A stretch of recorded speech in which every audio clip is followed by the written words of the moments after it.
popularly called the Black Maria, which left Tamale last week. The departure of the Black Maria team sparked concern among some youth groups in the region who called for their immediate return.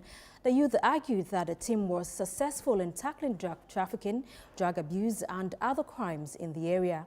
Speaking during a media briefing, the Northern Regional Police Commander DCOP Wisdom Lavoy said the newly constituted Red Maria Task Force has already begun operations and has made some arrests. In all their operations from Monday till today, Friday, they have arrested a total of 112 suspects for various offenses, including drug peddling and use, loitering, and then prostitution. And then out of this number,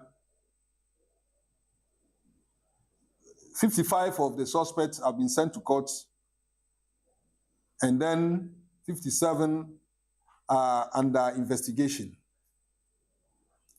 Out of the 55 sent to court, 9 have been convicted, 5 sentenced, and 4, their sentences are deferred. And then 46 are awaiting trial.